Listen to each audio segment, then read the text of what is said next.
ओम शांति। आप सभी का ज्ञान झनकार चैनल में फिर से बहुत बहुत स्वागत है। कल हमने नवरात्रि के विषय में कुछ प्रस्तुतियां देखी और उसका महत्व भी जाना। चलिए आज हम फिर कुछ परफॉर्मेंसेस देखेंगे और नवरात्रि के इस प्रोग्राम का आनंद लेंगे। चलिए शुरू करते हैं माँ जगदम्बा सरस्वती की आराधना से बीके घनश्याम भाई जी द्वारा। ओम शांति। एक बहुत सुंदर रचना शिव पिता परमात्मा की सर्वश्रेष्ठ रचना माँ जगदम्बा सरस्वती की आराधना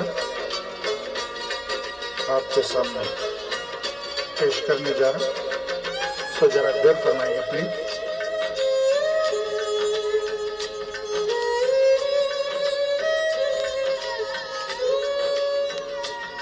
मुंह फेर जिधर देखूं, मुंह फेर जिधर देखूं, माँ तू ही नजर आए। मुंह फेर जिधर देखूं, माँ तू ही नजर आए। माँ छोड़ के दर तेरा, माँ छोड़ के दर तेरा, कोई और किधर जाए। माँ तू ही नजर आए।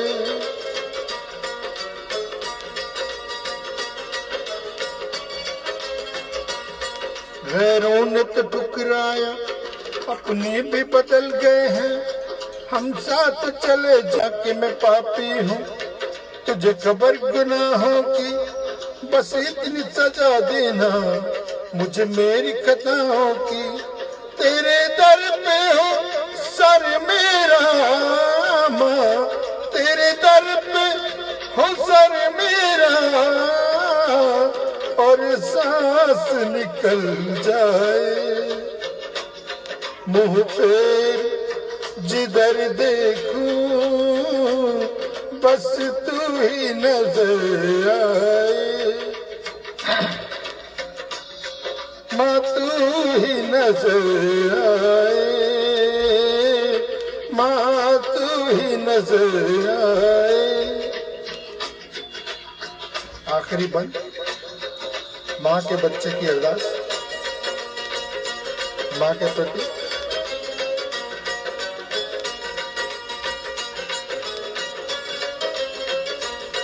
हम खाक नशीनों की क्या खूब तमन्ना है, तेरे नाम से जीना है, तेरे नाम पे मरना है।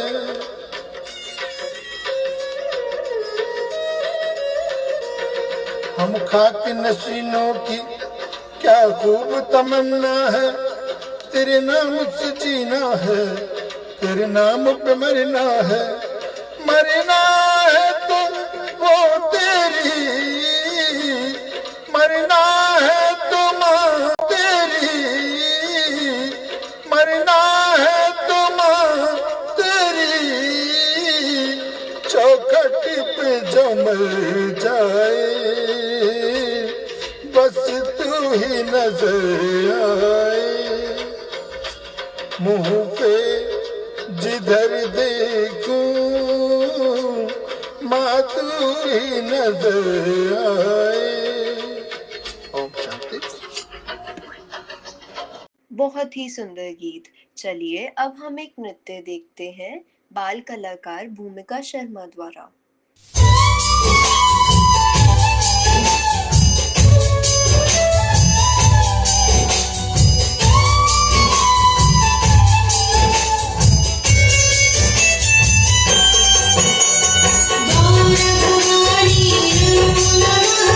शिव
यह नृत्य देख के तो मैं आनंदित ही हो गई हूँ।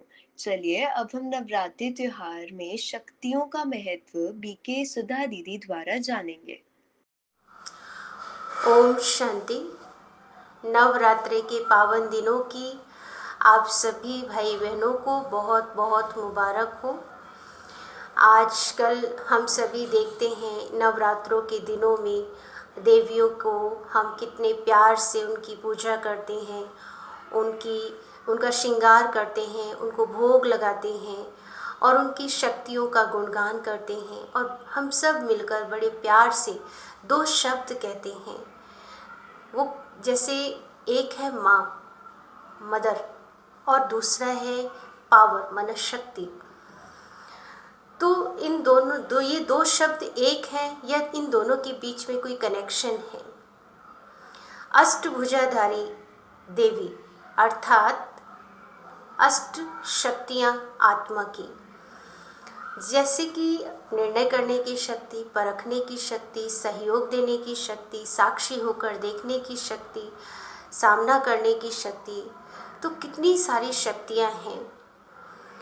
कोई शक्ति कम है, कोई शक्ति ज़्यादा है, कोई शक्ति का हम उपयोग ही नहीं कर रहे हैं और कोई शक्ति के बारे में तो मानना शुरू कर दिया, I don't have this power, I just can't cooperate, I just can't adjust with her, with this person. तो इसमें हम सब ऐसा कहते हैं, ऐसा कहने से क्या हम उन शक्तियों को धीरे धीरे वो शक्तियाँ हमारे से कम होती जा रही हैं और हमें लगता है कि जीवन तो चल ही रहा है, सब कुछ अच्छा चल रहा है, इट्स ओके, जैसे भी चल रहे हैं ठीक चल रहे हैं। लेकिन शक्ति हमारी माँ है, मतलब ये कि शक्ति हम सबका पोषण करती है। अब शक्ति पोषण करती है, जैसे माँ अपने बच्चे का पोषण करती है, उसका लालन पालन करती है, उसको प्यार करती है। जिस बच्चे की माँ नहीं होती तो उसको ना प्यार मिलता है, ना उसका लालन पालन होता है, तो उस बच्चे की स्थिति कैसी होती है? उसी तरह से शक्ति हमारी माँ है।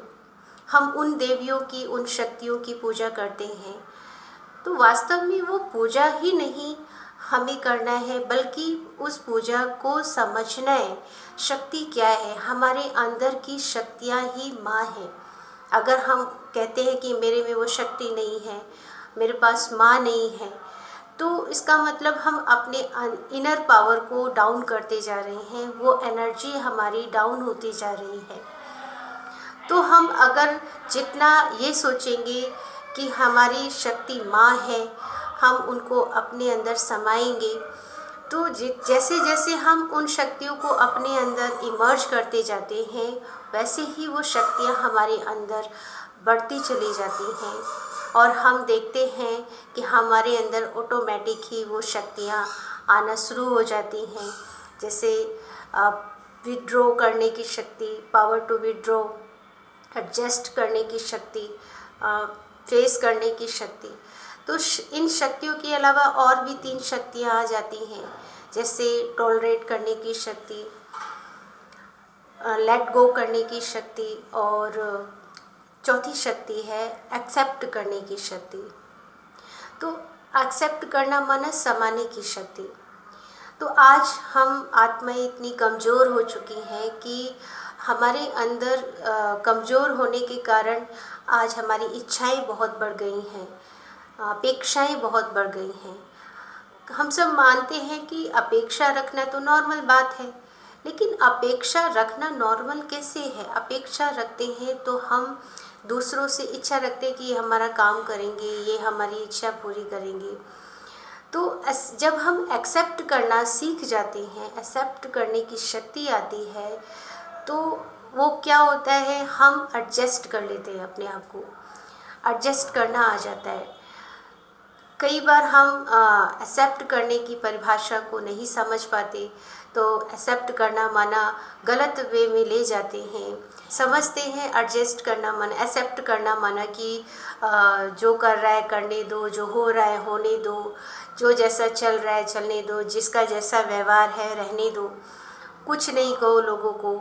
तो ऐसा नहीं है, हमें उन प्रॉब्लम को अपने माइंड पर नहीं रखना है, उनका चिंतन नहीं करना है।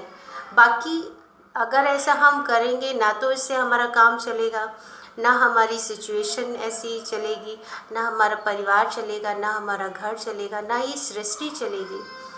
तो हमें उस प्रॉब्लम को ठीक तो करना है, लेकिन अपने माइंड पर रख कर नहीं करना है, उसका चिंतन नहीं करना है, निगेटिव चिंतन नहीं करना। हम जितना उसका चिंतन करते हैं उतना वो एनर्जी, नेगेटिव एनर्जी हमारे अंदर वो बढ़ती जाती है, और जो पोषण करने की शक्तियाँ हैं, जैसे जो भी शक्तियाँ हैं हमारी समेटने की, एक्सेप्ट करने की, साक्षी होकर देखने की, सहन करने की शक्ति, ये सारी शक्तियाँ कम होना शुरू हो जाती हैं जितना हम उस प्रॉब्लम को चिंतन करते हैं, जितना हम उस प्रॉब्लम को सोचते हैं।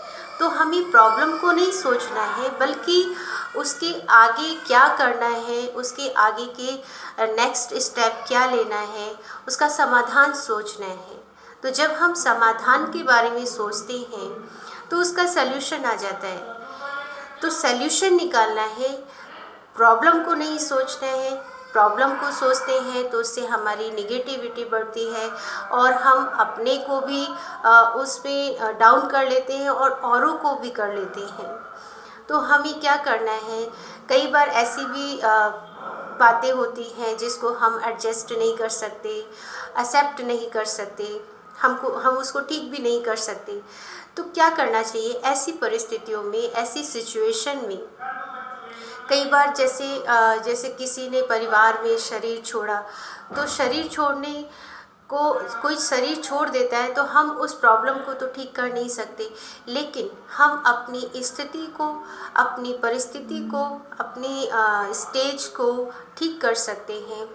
हम अपनी परिस्थिति को, अपनी मन की स्थिति को ठीक करके अच्छी थिंकिंग के साथ, पॉजिटिव थिंकिंग के साथ हम अपने आप को ठीक रख सकते हैं।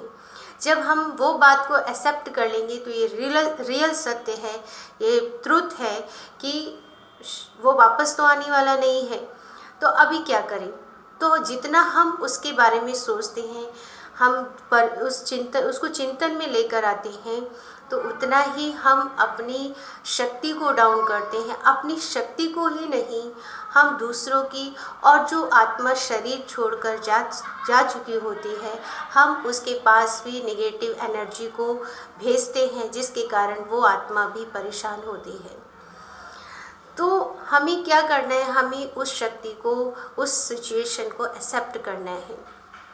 तो इस तरह से हम, जैसे संतोषी माँ है, संतोषी माँ माना संतुष्टता, संतुष्ट रहने वाली हर तरह से, हर परिस्थिति से। जैसे हमारे पास हेल्थ अच्छी है, हेल्थ से अच्छे हैं, हमारा सब कुछ अच्छा है, काम अच्छा चल रहा है, परिवार अच्छा है, सब कुछ परफेक्ट है, लेकिन हम अंदर से परफेक्ट नहीं, हम अंदर से अपने को खाली खाली महसूस करते हैं। तो वो चीज़ भी हम फिर संतुष्ट नहीं रहते, संतुष्टता हमारे पास नहीं होती है। फिर चाहे हमारे पास, हम जब अंदर से स्ट्रांग होते हैं, अंदर से संतुष्ट होते हैं, तो चाहे बाहर हम हर तरह से परफेक्ट नहीं हो, हेल्थ से, धन से, काम से, परिवार से, लेकिन अगर हम अंदर से संतुष्ट हैं, हमारी इनर पावर अगर डेवलप बढ़ी हुई है, बढ़ती है, तो हम उस सिचुएशन का आसानी से पार कर सकते हैं उस सिचुएशन को। तो इस तरह से हम, जैसे माँ क्या करती है, संतोषी माँ के हाथ में देखा है आपने, चावल का कटोरा दिखाया है। उस चावल के कटोरे में चावल दिखाए हैं और वो अलग अलग दाने होते हैं, उन दानों को एक कटोरे में इकट्ठा रखती है। तो चावल का मतलब क्या है? चावल माना हमें पोषण देते, चावल एनर्जी देते, खाना है ना, तो खाना हमें शरीर को एनर्जी देता है जब वो इकट्ठे होते हैं। उसी तरह से संतोषी माँ जैसे अलग अलग व्यवहार के, अलग अलग संस्कारों वाले बच्चों को इकट्ठा करके उनका पोषण करती है, उनको चलाती है, उनका पालन पोषण करती है। उसी तरह से हमारी जो शक्तियाँ हैं, हमारे आत्मा को एनर्जी देती है, हमारे अंदर शक्तियों को डेवलपमेंट करती हैं।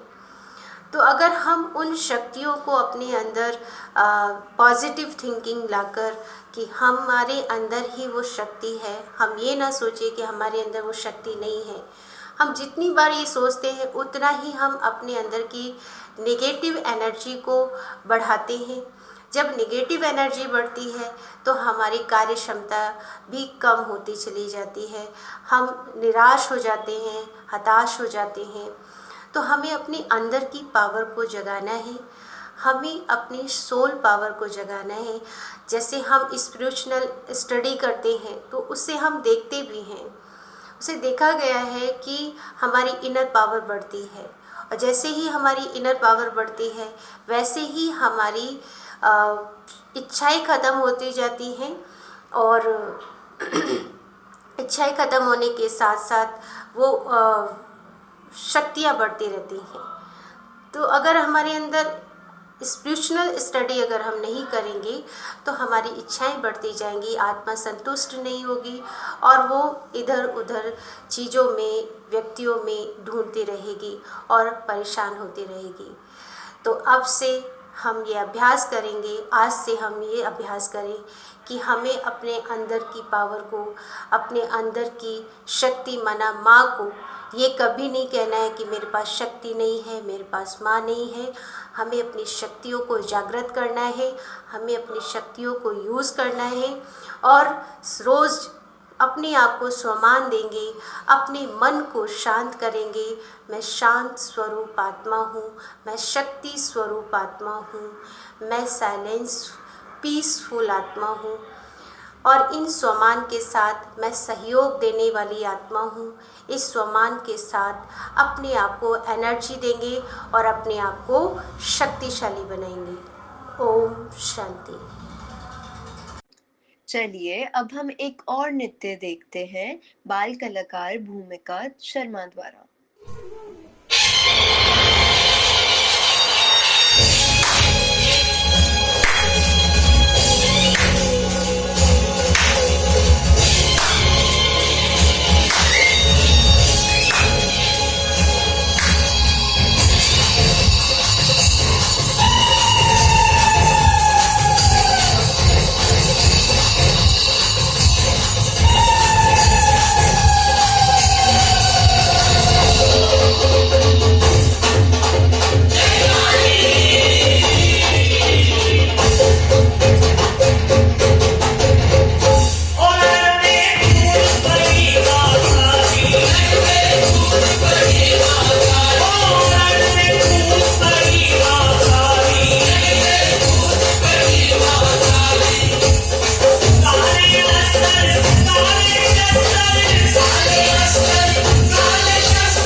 को समाप्त करने से पहले सुनते हैं हम एक गीत नवरात्रों की 9 देवियों पर।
शक्तियाँ आ गई।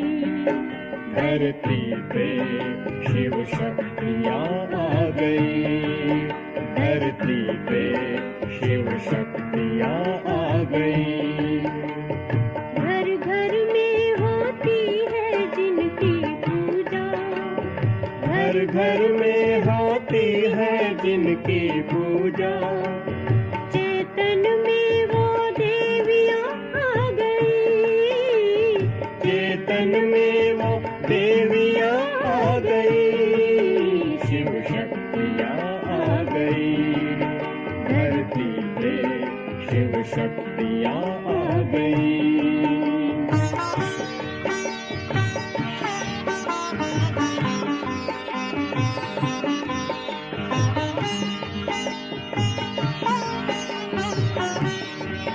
बन ज्ञान गंगा वो अमृत पिलाए। बन ज्ञान गंगा वो अमृत पिलाए। वो माँ बन के उमंग को बढ़ाए। वो माँ बन के उमंग को बढ़ाए। वो सर्व की प्यास बुझा रही है। वो सर्व की प्यास बुझा रही है। शिव शक्तियाँ आ गई। धरती पे शिव शक्तियाँ आ गई।